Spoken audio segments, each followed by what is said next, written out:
በስታይ የዱርዬ መልኩ ኑሮ ቢቀይረው አልሞላለት ብሎ በዚህ በዛ ቢለው ልቡ በፈተና ሰግሰጎር ቢያይ አራዳ ይኮንም ባራዳ ልጅ ላይ የዱርዬ መልኩ ኑሮ ቢቀይረው አልሞላለት ብሎ በስመዝናው ሲነገሩ ገዳይ አልደራደርም እኔም ባንቺ ጉዳይ ፓ እኔ ደግሞ አዲስ ፍሪክ ነሽ ብዬ ልበላሽ። ሂድ እባክህ።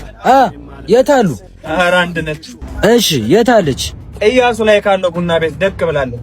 ጥሩ እኔ እንደተቀመጥኩ መተህ ጠይቃታለህ። ምን ብዬ? አግቢ ብለህ ነዋ። ምን ይመስላል? ጨላ ነዋ። እስቲ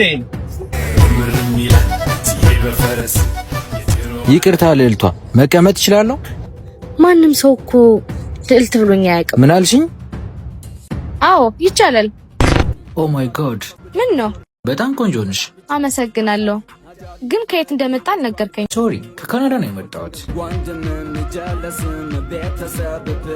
ማማዬ ለዳቦ ሂድ እባክህ። ሶሪ ምን ለማለት ፈልገው ነው? እነዚህ ሌቦች ናቸው። የሚሰርቁት ሲያጡ ይለምናሉ። እቴትዬን እኔ አልሰርቅም። ኧረ እባክህ አጋጣሚውን ብታገኝ ትሰርቀኛለህ። ሂድ አትረብሸኝ የደሃ ልጅ። ፊጋው ተረጋጋ። ምንድነው ያልከው? ማን ነው ፊጋው? በቃ ይቻማሽ። ይቅርታ አናዶኝ እኮ ነው። ኦኬ ችግር የለውም። ባይዛዌ ቆንጆ ምግብ አዝዣለሁ። ምርጫሽን ባላቅም ምርጫህ ምርጫዬ ነው። መጣሁ። ሽንት ቤት ደርሼ ልምጣ። ቶራ ታማኝ ማሉን አንገደፍት መኖር መቼም አይሆነን። እንሞክር ገኑ ይቀይረን ጊዜ ባለመብቱ ያደስተራው